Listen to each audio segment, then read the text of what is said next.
सहाबा ये 10 साल मक्के की जिंदगी में मेरे दावत और तबलीग का नतीजा मदीना आने के बाद इन्होंने मजबूर किया है। ये मेरी 10 साल की 13 साल की ये मेरी मक्के की मेहनत, आए मेरे परवरदिगार, मेरी 13 साल मक्के की मेहनत के बाद ये 313 लोग इस्लाम लाए हैं। यही मेरी जमा है, यही मेरी पूंजी है, यही मेरा सरमाया है। यही 13 साल की मेहनत की जाए जो मैंने निचोड़ कर तेरे सामने पेश कर दिया।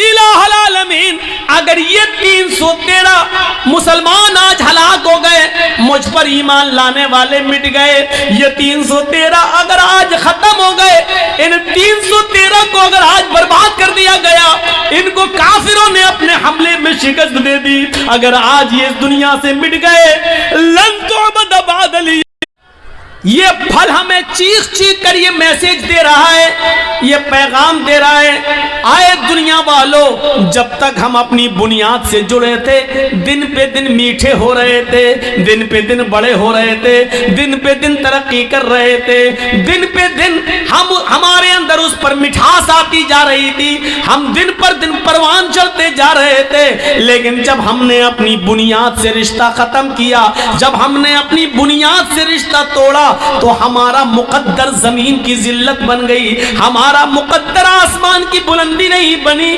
क्योंकि हमने अपनी बुनियाद से अपना रिश्ता तो तुमने भगा दिया है। अगर वो दोनों होते तो 2-2 400 वो और 200 तुम्हारे, 600 रुपए उनके, 400 रुपए भी तुम्हें नहीं, तुम्हारे बाप को भी देना पड़ेंगे, क्योंकि तुम्हारे चीखने से वो भाग गए। आज वही कंडीशन हमारी है।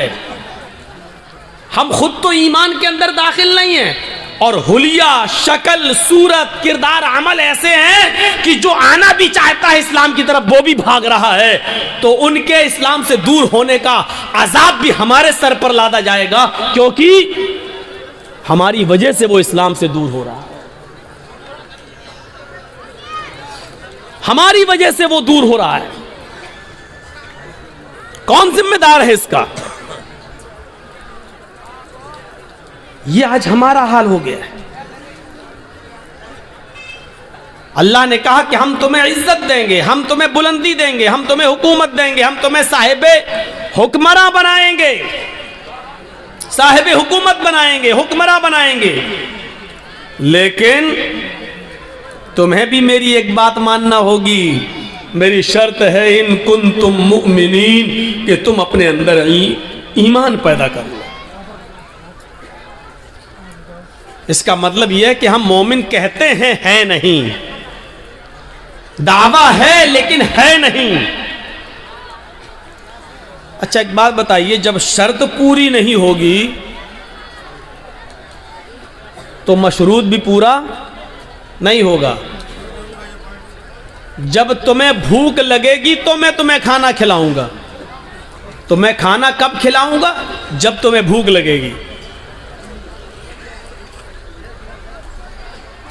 नमाज के लिए वुजू शर्त है,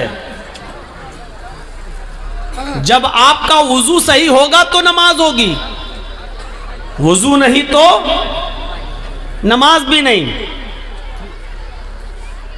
तो जब नमाज के लिए वुजू शर्त है, जब वुजू नहीं है तो नमाज भी नहीं है।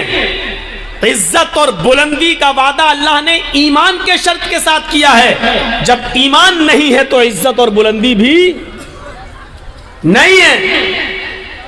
इज्जत और बुलंदी हमें तब मिलेगी जब हमारा ईमान मजबूत होगा। एक और मिसाल से समझने की कोशिश कीजिए। ईमान और अमले स्वालेह ये दोनों लाजिम और मलजूम हैं। आपके अंदर ईमान है या नहीं, इसका अंदाजा आपकी अमली जिंदगी से लगाया जाएगा। आपका अमल बताएगा कि आपके अंदर कितना ईमान है। अगर अमल अच्छा नहीं तो ईमान भी नहीं। ईमान होगा तो अमल होगा, अमल अच्छा होगा तो ईमान होगा, ईमान और अमल स्वाले लाजिम व मलजूम है। ये समझ लो कि ईमान का लाजिमा है अमल, जैसे सूरज का लाजिमा है रोशनी।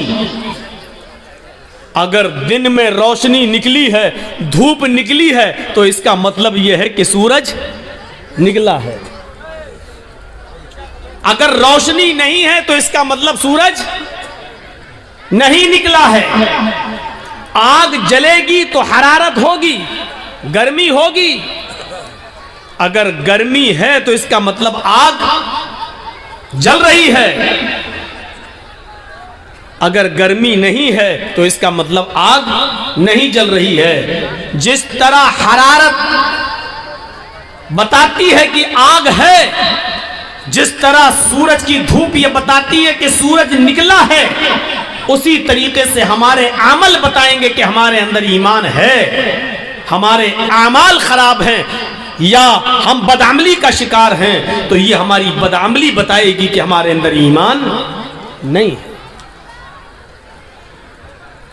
ईमान इकरार है और अमले स्वाले उसी इकरार का अमली नतीजा है। सिर्फ इकरार काफी नहीं है, उस इकरार के मुताबिक आपका अमल भी होना चाहिए। जर्जीस साहब एक लेबर का काम करते हैं, लेबर हैं, मजदूर हैं। आपने कहा जर्जीस साहब हमारी ये दीवार खड़ी कर दोगे?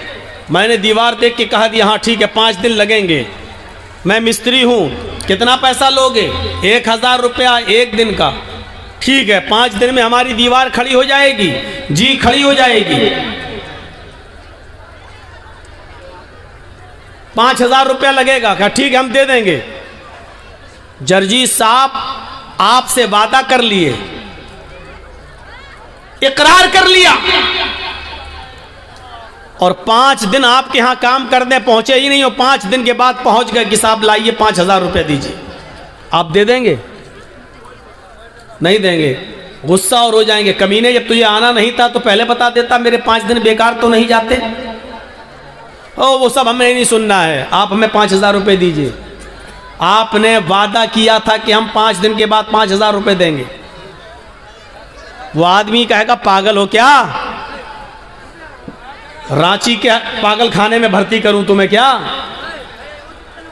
अरे मैंने इकरार किया था कि तुम्हें 5000 रुपए दूंगा, तो तुमने भी वादा किया था कि 5 दिन में हम तुम्हारी दीवार बना देंगे। तुमने दीवार बनाई? जब तुमने दीवार नहीं बनाई तो हम तुम्हें पैसा कैसे दें? नहीं देंगे। हम इकरार करते हैं अल्लाह के अलावा हमारा कोई माबूद नहीं और मोहम्मद अल्लाह के रसूल हैं। हम इकरार करते हैं कि 5 वक्त की नमाज पढ़ेंगे। हम इकरार करते हैं कि ज़कात देंगे। हम इकरार करते हैं रमजान के पूरे महीने के रोजे रखेंगे।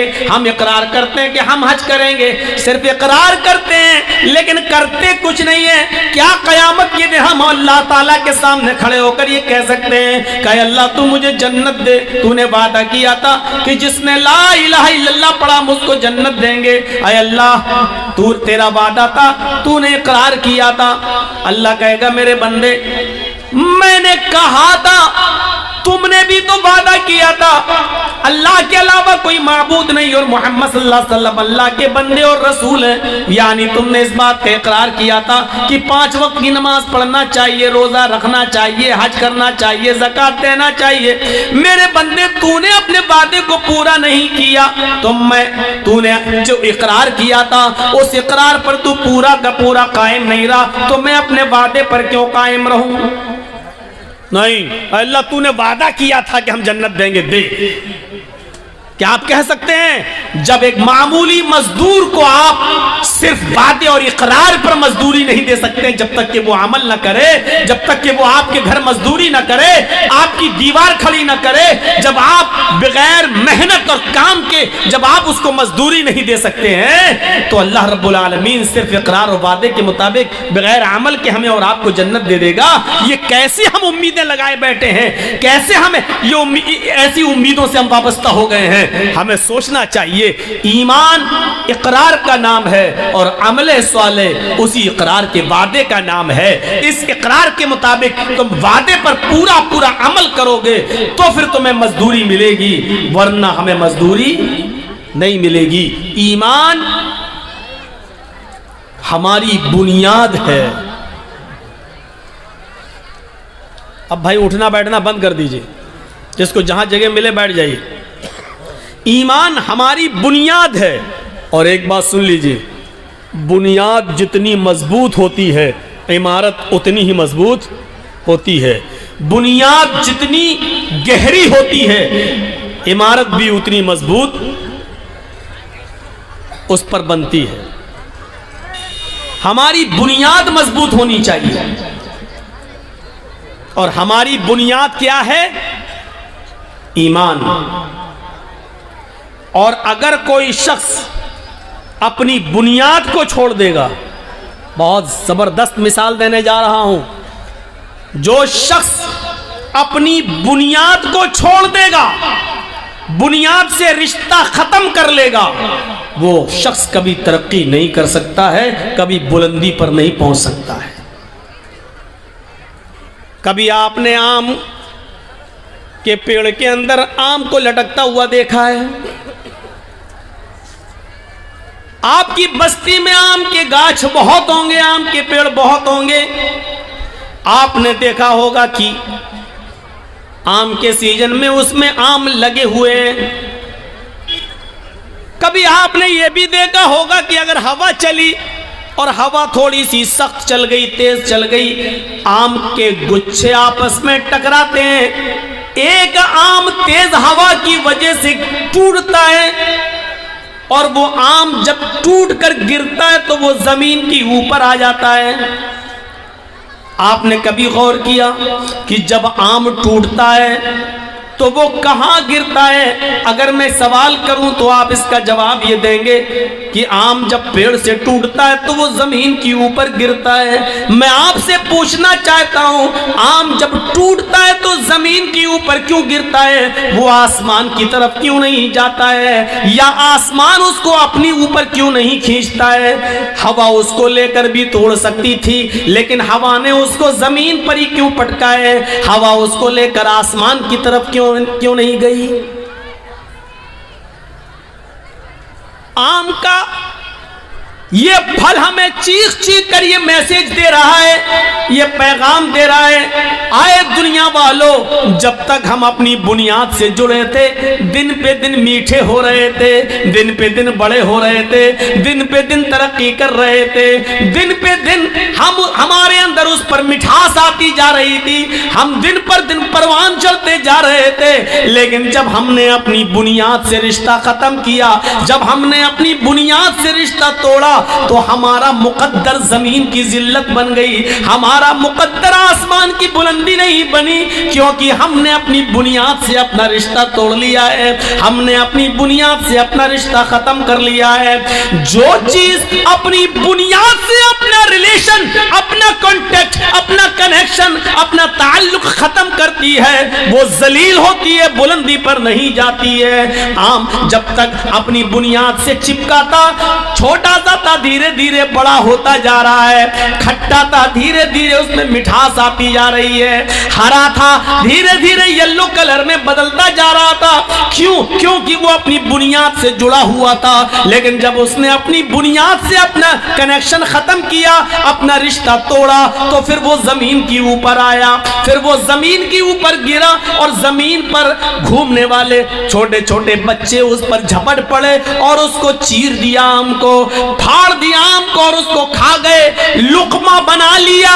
जो चीज अपनी बुनियाद से रिश्ता तोड़ती है वो ऐसे ही नोची जाती है और ऐसे ही खाई जाती है, लोगों का लुकमा बन जाती है। मुसलमानों, नौजवानों, तुम्हारी बुनियाद है ईमान। जब तक ईमान से अपना रिश्ता मजबूत रखोगे, तरक्की करोगे, बुलंदी पर जाओगे, और जब ईमान से अपना रिश्ता खत्म करोगे तो दुनिया तुम्हें अपना लुकमा बना लेगी, दुनिया तुम्हें अपने अंदर समो लेगी और तुम दुनिया की उंगलियों के इशारों पे चलोगे। तुम्हें घुमाया जाएगा, तुम्हें नचाया जाएगा, तुम्हें फिराया जाएगा, तुम्हें अपने उंगलियों के इशारों पर चलाया जाएगा, इसलिए तुम्हें क्योंकि तुमने अपनी बुनियाद से अपना रिश्ता खत्म कर लिया है, तुमने अपनी बुनियाद से अपना रिश्ता तोड़ लिया है। अगर चाहते हो तरक्की करें, अगर चाहते हो बुलंदी पर जाएं, अगर चाहते हो कि हुकूमत मिले, सरदारी मिले, तो तुम्हें ईमान के साथ अपना रिश्ता मजबूत करना होगा,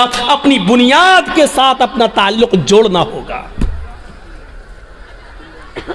मैं इस चीज को बहादुरी नहीं मानता हूं।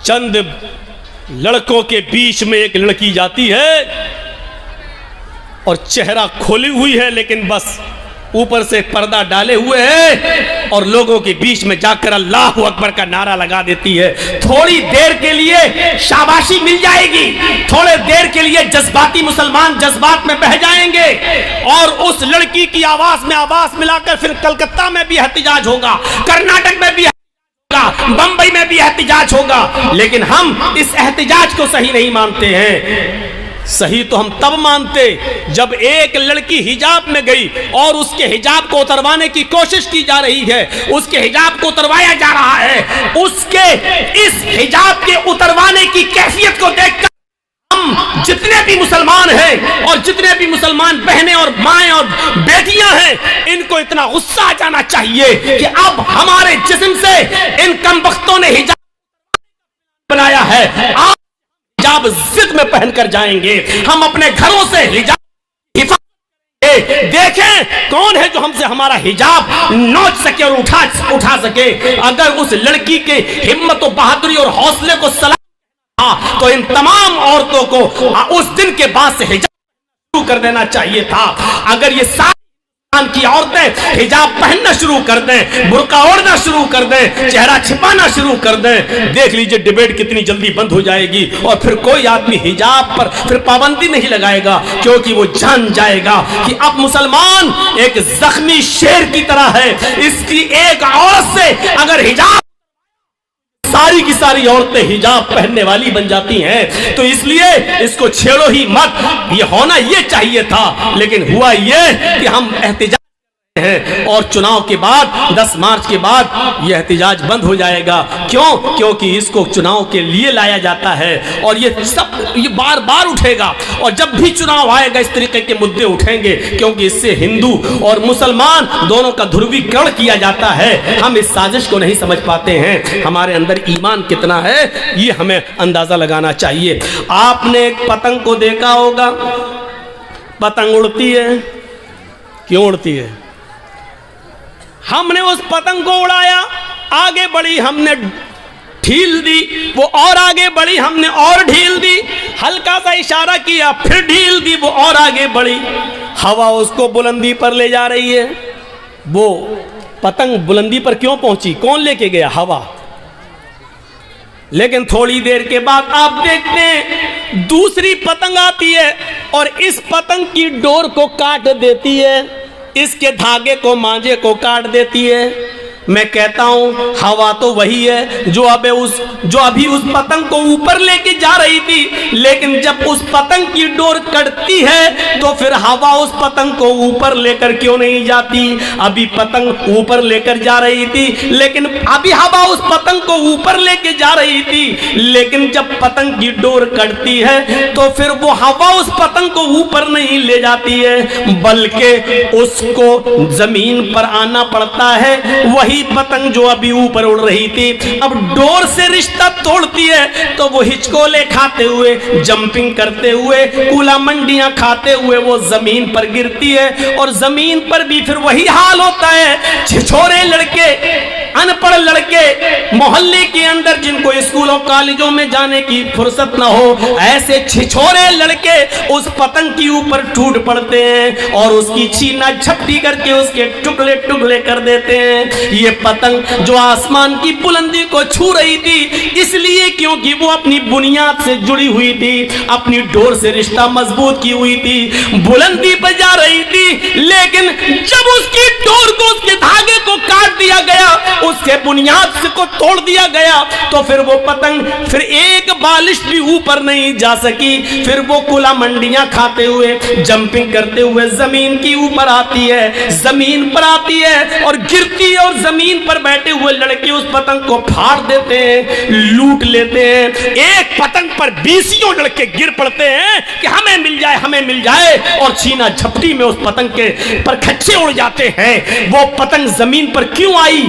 पतंग का डोर से कटकर जमीन पे गिरना हमें ये मैसेज दे रहा है कि पतंग ने अपनी डोर से अपना रिश्ता तोड़ लिया है। जब इसने अपनी बुनियाद से रिश्ता, कनेक्शन खत्म कर लिया है, तो अब बुलंदी नहीं मिलेगी, आसमान की ऊंचाई नहीं मिलेगी। अब बुनियाद से रिश्ता खत्म करने के बाद जमीन पर आना पड़ेगा। जिल्लत उसका मस्का, जिल्लत उसका मुकद्दर बनेगी। अब वो बुलंदी नहीं कर सकती, बुलंदी पर नहीं जा सकती है, क्योंकि बुनियाद से उसने अपना रिश्ता तोड़ा है। मुसलमानों, जब तक तुम कुरान से, ईमान से अपने रिश्ते को मजबूत रखोगे, बुलंदी करोगे, अल्लाह की कसम ऊपर जाओगे, अल्लाह की कसम इज्जत मिलेगी। वो भेड़ों बकरियों को चराने वालों को इज्जत किसने दी है? इसी कुरान ने दी है। वो उमर जो कभी कोई गुस्सा बर्दाश्त नहीं करते थे, वो उमर जो जनाब मोहम्मद रसूलुल्लाह सल्लल्लाहु अलैहि वसल्लम की गर्दन भी उड़ाने के लिए निकले थे, उस उमर को 22 लाख मुरब्बा मील का हुक्मरान किसने बनाया? उस उमर को इतनी बड़ी जमीन की मिल्कियत किसने अता फरमाई है? इतना बड़ा बादशाह, इतना बड़ा हाकिम किसने बनाया है? 22 लाख मुरब्बा मील पर हुकूमत किसने की? हजरत उमर ने। हजरत उमर फारूक को हुक्मरान बनाया तो इसी कुरान करीम की दावत ने, इसी कुरान करीम ने, इसी ईमान के रिश्ते ने। उमर की हैसियत ईमान लाने से पहले क्या थी? लेकिन जब उमर ने ईमान से अपना रिश्ता जोड़ा तो तरक्की करते गए। इतनी तरक्की की कि अल्लाह के नबी को भी कहना पड़ा, लऊ कान बादी नबीयुन लकाना उमर, आज कोई नबी होता तो वो हजरत उमर होते। उमर ने इतनी तरक्की की कि 22 लाख मुरब्बा मील इतनी जमीन पर उन्होंने हुकूमत करके दिखाई, और इतनी शानदार हुकूमत करके दिखाई कि महात्मा गांधी को भी ये कहना पड़ा कि उमर फारूक जैसी हुकूमत अगर आज भारत के अंदर कायम हो जाए तो देश के अंदर से खून खराबा मिट जाए, देश के अंदर से खून खराबा खत्म हो जाए, अमन और शांति पैदा हो जाए। ये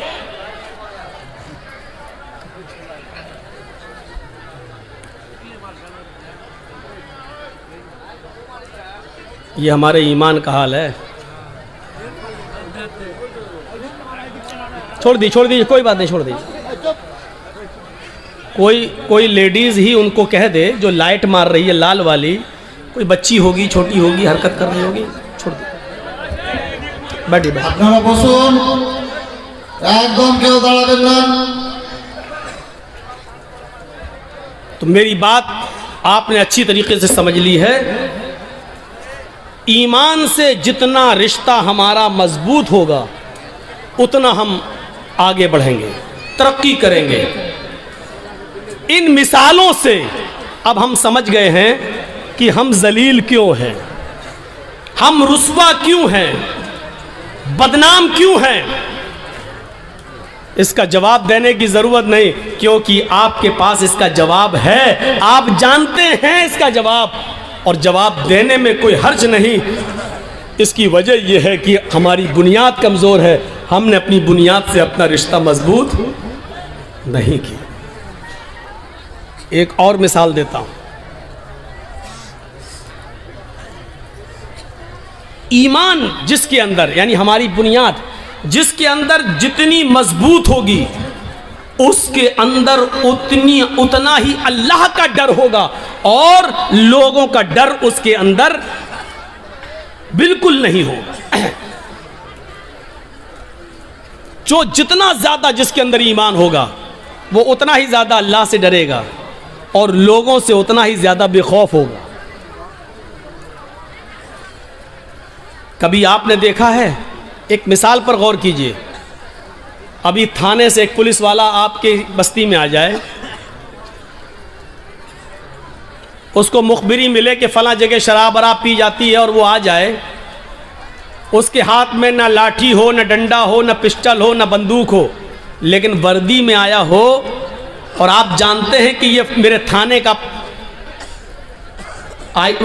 पुलिस है, तो आप ईमानदारी के साथ बताइए कि अकेला पुलिस वाला है, इसके बावजूद पूरा मोहल्ला, पूरा गांव उसके सामने ऐसे भीगी बिल्ली के तरह खड़ा रहेगा। साहब यहाँ सुना है कि शराब पी जाती? नहीं साहब, आपने गलत सुना है। समझ लो, अगर मुझे पता चला और कोई पकड़ा गया तो बहुत अच्छा नहीं होगा, कानूनी कार्रवाई की जाएगी। वो अकेला पुलिस वाला पूरे गांव पर, पूरे मोहल्ले पर धौंस और धमकी देता चला जाता है, जबकि उसके पास न पिस्टल है, न बंदूक है, न राइफल है, न लाठी है, न डंडा है, लेकिन अकेला है, चीखता चला जा रहा है, चिल्लाता चला जा रहा है, और हम उसके सामने खड़े। जी जी जी, नहीं साहब, कोई बात होगी तो आपको जरूर इन्फॉर्म कर देंगे। अरे साहब, हम तो कानून का साथ देते हैं। अरे साहब, आप हाँ हाँ साहब साहब कहते चले जाएंगे। मैं पूछना चाहता हूं कि उस अकेले पुलिस वाले से पूरा गांव क्यों डरता है? या यूं कह लो कि पूरे गांव उस एक पुलिस वाले के सामने भीगी बिल्ली क्यों बना रहता है? मैं इसको यूं भी कह सकता हूं कि वो एक पुलिस वाला पूरे गांव वालों के सामने अपने आप को सबसे ताकतवर क्यों समझता है? क्या पूरे गांव के लोग उसके ऊपर टूट पड़ेंगे तो क्या वो सबका मुकाबला कर लेगा? नहीं कर पाएगा। लेकिन इसके बावजूद वो सबसे ज्यादा ताकतवर समझता अपने आप को। क्यों? क्योंकि वो जानता है कि मैं अकेले नहीं आया हूं, मैं सरकारी ड्यूटी पर हूं और मेरे साथ सरकार की मदद है। और गांव वाले भी ये समझते हैं ये अकेला है जरूर, लेकिन ये अकेला नहीं है, आया है अकेला, लेकिन अगर एक थप्पड़ भी इसको मार दिया तो पूरा गांव मेरा छावनी में तब्दील हो जाएगा। क्योंकि अगर उसने एक फोन कर दिया तो मेरे पूरे गांव पर छापा मार दिया जाएगा, छावनी में तब्दील। ये अकेला आया है, लेकिन अकेला है नहीं, सरकार की ताकत है इसके पास। सरकार की ताकत है मौलवी चर्चिस के पास, पूरे गांव के लिए अकेला काफी है, पूरा गांव डरता है। इसी तरीके से एक मोमिन, हम आपको नहीं कह रहे हैं, हमें नहीं मालूम कि आप में कौन मोमिन है कौन नहीं है, हम मोमिन कह रहे हैं। ईमान की इतनी देर तक जो हमने बहस की है और बताया है, उस रोशनी में मोमिन, जो मोमिन होगा वो उसी तरीके से किसी से डरेगा नहीं, उसके साथ आप चाहे कुछ कर डालिए वो डरेगा नहीं, क्योंकि वो जानता है कि मैं अकेले नहीं हूं, ईमान की ताकत है मेरे साथ, अल्लाह है मेरे साथ, जिसके अंदर जितनी ईमान, जितना होगा ईमान, वो उतना ही निडर होगा, लोगों से नहीं डरेगा, सिर्फ अल्लाह से डरेगा। क्योंकि एक पुलिस वाला अकेले जब नहीं डरता, ऐसे ही एक अकेला सच्चा मोमिन भी किसी से नहीं डरता, क्योंकि वो जानता है कि मेरे पास ईमान की ताकत है। और उसकी मिसाल दूं आपको, जंगे बद्र हो रही है, बद्र का मैदान गर्म है, सहाबा की तादाद है सिर्फ 313, और इसके मध्य मुकाबिल जो लश्कर है वो है 1000 से ज्यादा। आपको यह भी बता दूं कि उन 1000 लश्कर के पास, काफिरों के पास तीर भी हैं, तलवारें भी हैं, ढाल भी है, नेजा भी है, घोड़े भी हैं। वो सब नौजवान हैं, हट्टे खट्टे तंदुरुस्त हैं, और सारी चीजें आलाते हर्ब, जंग का हर सामान है उनके पास। और उनके मुकाबले में कितने हैं? 313। और ये 313 कौन है? जवान, बूढ़े और कुछ बच्चे जब मिलाए गए और इनकी गिनती तब जाकर होती है 313। और इन 313 लोगों के पास, इन 313 सहाबा के पास सिर्फ 2 घोड़े हैं। आलाते हर्ब का हाल यह है कि किसी के पास तीर है, लेकिन छोड़ने के लिए कमान नहीं है। किसी के पास कमान है लेकिन छोड़ने के लिए तीर नहीं है। किसी के पास तलवार है लेकिन काफिरों के हमले से बचने के लिए ढाल नहीं है। वो तलवार चलाए लेकिन काफिर जब उस पर हमला करे तो अपना बचाव किससे करे, उसके पास ढाल नहीं है। अगर किसी के पास ढाल है तो चलाने के लिए तलवार नहीं है। फिर भी जंग है, लड़ रहे हैं। जरा आपने गौर किया है, ये कोई मुकाबला था कि एक तरफ 1000 से ज्यादा और एक तरफ 313। एक सहाबी के ऊपर 3 से ज्यादा लोग, और इसके पास एक चीज है तो दूसरी नहीं, और उनके पास सब कुछ है। कौन सी चीज है जो इन 313 सहाबा को उनके सामने लाकर खड़ा कर रही है और उनसे लड़ने पर मजबूर कर रही है? ये कौन सी चीज है? बताने की जरूरत नहीं, ये वही ईमान है। ये उसी ईमान की ताकत है। और ऐसी कंडीशन में अल्लाह के नबी सल्लल्लाहु अलैहि वसल्लम का सर सजदे में है जमीन पर। बद्र के मैदान में एक जानिब आपने अपनी पेशानी कच्ची जमीन पर रख दी है और सजदे में गिरे हुए हैं और ये दुआ कर रहे हैं सजदे में, अल्लाहुम्मा ला तुहलिक हाज़िहिल असाबा इन तहलिक हाज़िहिल असाबा लन तुअबद बअदल यौमि क़त्तु।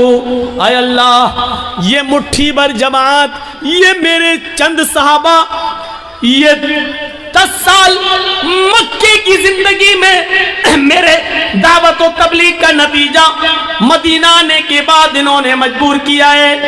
ये मेरी 10 साल की, मैं 13 साल की, ये मेरी मक्के की मेहनत। आए मेरे परवरदिगार, मेरी 13 साल मक्के की मेहनत के बाद ये 313 लोग इस्लाम लाए हैं। यही मेरी जमा है, यही मेरी पूंजी है, यही मेरा सरमाया है। यही 13 साल की मेहनत की जाए जो मैंने निचोड़ कर तेरे सामने पेश कर दिया। इलाहुल आलमीन, अगर ये 313 मुसलमान आज हलाक हो गए, मुझ पर ईमान लाने वाले मिट गए, ये 313 अगर आज खत्म हो गए, इन 313 को अगर आज बर्बाद कर दिया गया, इनको काफिरों ने अपने हमले में शिकस्त दे दी, अगर आज ये इस दुनिया से मिट गए, लन तुअबद बअदल यौम, ऐ अल्लाह, आज के बाद फिर कभी तेरी इबादत इस रूए जमीन पर नहीं होगी। आज के बाद फिर कोई अल्लाह अल्लाह कहने वाला ना होगा। आज के बाद फिर इस जमीन पर कभी सजदा न किया जाएगा। अल्लाहु अकबर की निदा आज के बाद नहीं आएगी। ऐ अल्लाह, अगर तू चाहता है कि कयामत की सुबह तक तेरा नाम, तेरा दीन बाकी रहे, तो इन 313 मुसलमानों की हिफाजत फरमा। ये मेरी 13 साल की मेहनत का नतीजा है। तू इनकी हिफाजत फरमा। ये नबी की उस वक्त की दुआ भी थी जो सजदे में आपने पढ़ी थी। सजदे में अकेले और तन्हा सजदे में हम भी दुआ करते हैं, कुछ नहीं होता। या रब्बी या रब्बी या रब्बी, अल्लाह मुझे ये दे, मुझे ये दे, मुझे ये दे। ऊपर से आवाज आती है, मेरे बंदे मैं तुझे क्या दूं? मांग तो तू ये रहा है, लेकिन दूं तो कैसे दूं? मतअमुहु हराम, जो खाना खाकर आया है वो हराम है। वह मशरबु हराम, जो पीकर आया है वो भी हराम का है। वह मलबसहु हराम, जो कपड़ा पहन के आया है वो भी हराम की कमाई का है।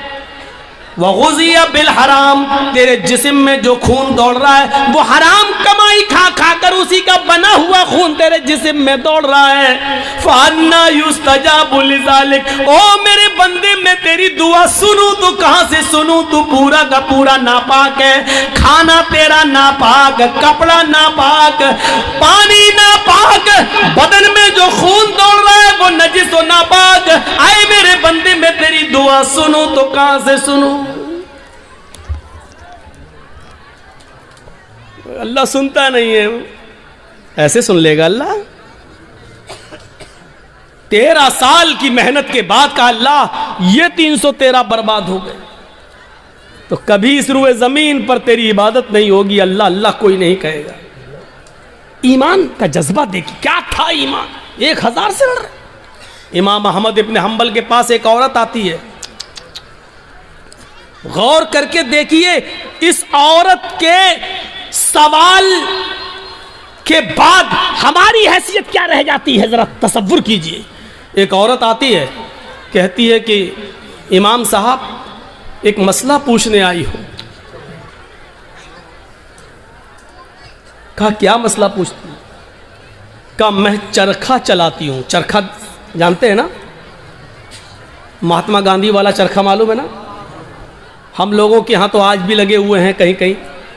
जो लोग हैंडलूम हाथ से कपड़ा बनाते हैं वहाँ चरखे भी हैं, हाथ से फिरता है, सूत काटते हैं।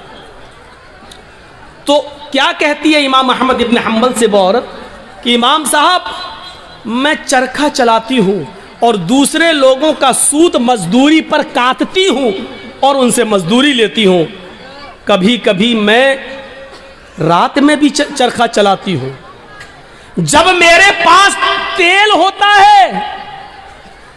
इस औरत के सवाल के बाद हमारी हैसियत क्या रह जाती है? सुने हमारी माँ बहनें, औरतें ऐसी भी गुजरी हैं। सिर्फ लाइट मारने वाली औरतें हर वक्त नहीं होती हैं। सुने इमाम साहब, मैं कभी कभी रात में भी चरखा चलाती हूं। जब मेरे पास चिराग जलाने के लिए तेल होता है तो मैं चिराग जलाकर उसकी रोशनी में चरखा चलाती हूं, सूत काटती हूं। इमाम अहमद इब्न हंबल फरमाते हैं अल्लाह तुम्हारी रोजी में बरकत दे, रिस्क में बरकत दे। कहा इमाम साहब कभी कभी चिराग में तेल नहीं होता हमारे पास, लेकिन हमारे पड़ोस में खुला हुआ आंगन है, हमारे पड़ोसी का खुला हुआ आंगन है। कभी कभी उस आंगन में रोज चिराग जलता है, वो मेरे पड़ोसी का चिराग है, लेकिन वो अपने घर में अपने आंगन में चलाता है। और उस आंगन में उस चिराग की रोशनी कभी कभी मेरे घर पे आती है। अगर मैं उस रोशनी में चिराग जला सूत फिरा लूं, उस पड़ोसी की रोशनी में अगर मैं सूत फिराऊं, चरखा चलाऊं, तो पड़ोस की रोशनी से जो सूत में फिराऊं और उसकी कीमत में मैं अपने मालिक से लूं, तो यह कीमत मेरे लिए हलाल होगी या हराम होगी? क्या मैं रोशनी में जो चरखा चलाकर जो पैसा कमाऊं वो मेरे लिए जायज होगा या नाजायज होगा? तसव्वुर करो, इमाम अहमद इब्न हंबल गशखा के चक्कर हैं कि इस दुनिया में इस दौर में ऐसी औरतें भी मौजूद हैं जो तकवे का ऐसा मायार अपने अंदर पैदा की हुई हैं, इस ऐसा मायार अपने अंदर पैदा की हुई हैं। इस तकवे की रोशनी में जरा तसव्वुर करो, हम कहाँ हैं, हमारी रोजी क्या है, हमारा माल, हमारी इनकम क्या है, हमारी इनकम आ कहां से रही है? इस औरत के सवाल के बाद हम तसव्वुर करें कि हम कहां खड़े हैं। फिर कहते हैं कि ये हमें परेशान कर रहा, वो हमें परेशान कर रहा, फला का अज़ाब। कुछ नहीं, हमारे आमाल हमें परेशान कर रहे हैं, हमारे करतूत हमें परेशान कर रहे हैं, हमारी बदअमली हमें परेशान कर रही है। अहमद इब्न हंबल रहमतुल्लाह अलैह ने कोई जवाब नहीं, सिर्फ इतना कहा, अय अल्लाह की बंदी, अगर तुम्हें लगता है तुम उससे मांगने तो नहीं गई हो, तुमने चोरी तो नहीं की है, अगर उसके आंगन में रोशनी जल रही है और वो तुम्हारे आंगन में आ रही है, तो मेरे हिसाब से इमाम अहमद इब्न हंबल ने कहा उस रोशनी में चिराग कि उस रोशनी में अगर तुम सूत काट लेती हो तो मेरे हिसाब से कोई गलत तो नहीं है, लेकिन फिर भी अगर तुम परहेज करो और बचो तो ये तुम्हारे लिए ज़्यादा बेहतर है। ये अहमद इब्न हम्बल का जवाब था, जबकि चोरी नहीं थी। वो जला रहा है, दरवाज़ा नहीं है, आंगन से आंगन मिला हुआ है और उसके आंगन से उस चिराग की रोशनी यहाँ आ रही है, तो इसमें भाई आप ये लाइट जल रही है, अब इधर रोशनी जा रही है, तो उस आदमी का क्या कसूर है? तुम अगर चाहते हो कि मेरी रोशनी मेरे घर तक रहे तो तुम्हें अपने घर का इंतजाम करना है, लेकिन अगर आपके घर की रोशनी और आपके बल्ब की रोशनी मेरे घर आ रही है और आप ये कहें कि अपना मेरी रोशनी तेरे घर क्यों आ रही है, हट अपना घर तोड़, तो आप गलत है ना।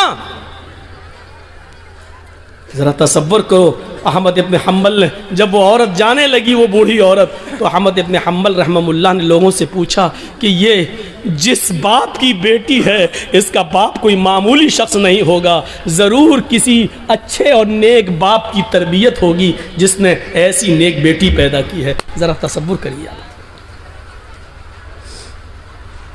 नबी अकरम की दुआ इसलिए कबूल हुई क्योंकि आप सरापा रिज़्क़ हलाल इस्तेमाल करते थे। सहाबा की इसलिए मदद हुई उस जंगे बदर में क्योंकि किसी सहाबी ने माले हराम को अपना लुक़मा नहीं बनाया। मेरे भाइयों, 1000 का लश्कर फिर मगलूब होता है और 313 सहाबा को फतह होती है।